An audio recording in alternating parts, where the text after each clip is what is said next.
सोलापुरात 29 एप्रिल रोजी शरद पवार व उद्धव ठाकरे यांची संयुक्त सभा। सोलापुरात 29 एप्रिल रोजी शरद पवार व उद्धव ठाकरे यांची संयुक्त सभा होणार असल्याची माहिती शिवसेना उद्धव बाळासाहेब ठाकरे पक्ष समन्वय समितीने पत्रकार परिषदेत आज दिली। 42 सोलापूर लोकसभा मतदारसंघातील महाविकास आघाडीचे उमेदवार आमदार प्रणिती शिंदे यांच्या प्रचारार्थ दिनांक 29 एप्रिल 2024 सोमवार रोजी कर्णिकनगर जुना वालचंद कॉलेज पाठीमागे शिवसेना उद्धव बाळासाहेब ठाकरे पक्षप्रमुख माननीय श्री उद्धवजी ठाकरे साहेब व राष्ट्रवादी पक्षाचे सर्वेसर्वा शरदचंद्रजी पवार साहेब यांची संयुक्त सभा आयोजित करण्यात आली आहे। तत्पूर्वी शिवसेना पक्षप्रमुख माननीय उद्धव ठाकरे साहेब यांची सभा 30 एप्रिलला होणार होती। त्या सभेसाठी सोलापूर शिवसेनेचे लोकसभा निवडणूक समन्वय समिती, सर्व नेतेगण व सोलापूर जिल्ह्यातील सर्व पदाधिकारी आणि सर्व संलग्न संघटनेचे पदाधिकारी सभा यशस्वी करण्यासाठी जोमाने कामाला लागले होते। परंतु शिवसेना भवनातून वरिष्ठांच्या आलेल्या आदेशानुसार तीच सभा आता 29 एप्रिल 2024 सोमवार रोजी शरद पवार साहेब, उद्धव ठाकरे साहेब यांची संयुक्त सभा होणार असल्याने शिवसेना व राष्ट्रवादी काँग्रेस कार्यकर्त्यांना व सोलापूरकरांना दुग्ध शर्करा योग प्राप्त झाला आहे। सदर सभा यशस्वी करण्यासाठी शिवसेना जिल्हा संपर्क प्रमुख अनिल कोकीळ साहेब यांच्या मार्गदर्शनाखाली शिवसेना ठाकरे गट, महाविकास आघाडीतील राष्ट्रवादी शरद पवार गट, काँग्रेस, माकप, समाजवादी पार्टी व महाविकास आघाडीतील इतर सर्व पक्षाचे पदाधिकारी, कार्यकर्ते, शिवसैनिक जोमाने कामाला लागलेले असून सभा ऐतिहासिक करण्याचे प्रयत्न सुरू आहेत, अशी माहिती पत्रकार परिषदेत देण्यात आली। या पत्रकार परिषदेत लोकसभा समन्वयक व सहसंपर्क प्रमुख उत्तम प्रकाश खंदारे, उपनेते शरद दादा कोळी, अस्मिताताई गायकवाड, लोकसभा प्रमुख पुरुषोत्तम बर्डे, जिल्हा प्रमुख अजय दासरी, अमर पाटील, गणेश वानकर, संभाजी शिंदे व महानगर प्रमुख विष्णू कारंपुरी महाराज व काँग्रेसचे शहराध्यक्ष चेतन नरोटे व पदाधिकारी उपस्थित होते।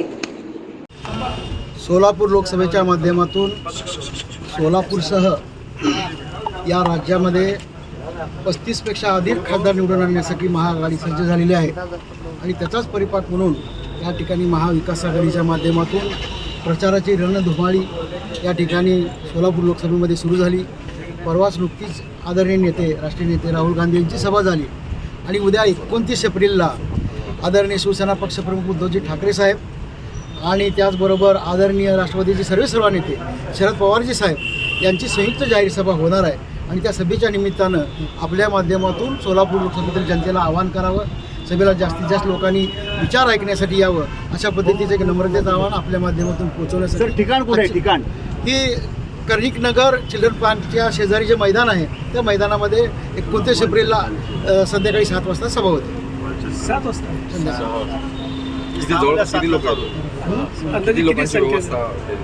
आम्ही 1 लाख लोकांची व्यवस्था केली।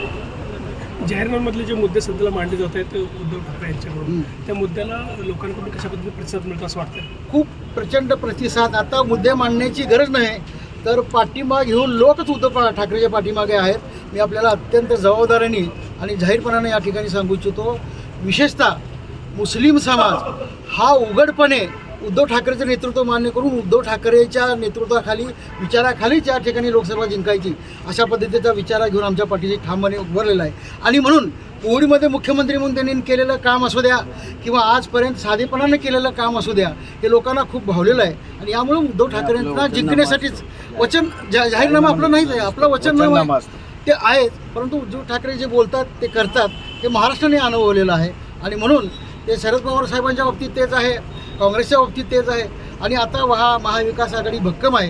ह्या भक्कम आघाडीला भक्कमपणे दिल्लीत पाठवायचं हा निर्धार हा लोकसभेतल्या मतदारांचा आहे। महाविकास आघाडी कोणते प्रमुख मुद्दे घेऊन सध्याला आता सोलापूर लोकसभा मतदारसंघाचा आहे? आता बघा, प्रमुख मुद्दे लोकसभेला सोलापूरमध्ये लोकसभेचे आता आपली तिरी पाईपलाईन सोलापूरची जी होऊ घातलेली होती ते 672 कोटीची, त्या पाईपलाईनचं काय झालं? ती कुठे गेली पाईपलाईन? पैसे तर पाण्यात गेले। एका राज्यपालाच्या नातेवाईकाला आंध्रमधल्या त्याचं टेंडर दिलं गेलं आणि ते टेंडर त्यानं काम पूर्ण केलं नाही म्हणून काढून घेतलं गेलं, त्याला ब्लॅक लिस्टमध्ये घातलं गेलं.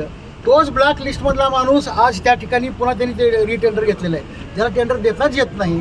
आणि त्या टेंडरच्या बाबतीत ह्यांचे अधिकारी इतके मुजोर, खास मंत्रालयातून त्या ठिकाणी हे सगळे मॅनेज करण्यासाठी पाण्याचा प्रश्न प्रामुख्याने घेतला जाईल. पाण्याचा प्रश्न तर आहेच आहे, सोलापूरच्या बेरोजगारीचा प्रश्न आहे, या ठिकाणी आपल्या सिद्धेश्वरच्या चिमणीचा प्रश्न आहे, या ठिकाणी अनुसूचित जातीच्या दलित माणसांच्या विकासाचे प्रश्न आहेत.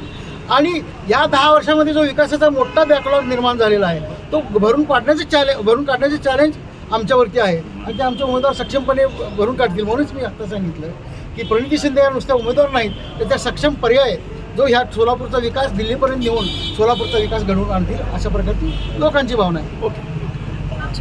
नवनवीन बातम्या पाहण्यासाठी SB न्यूज चॅनलला लाईक करा, शेअर करा, सबस्क्राईब करा.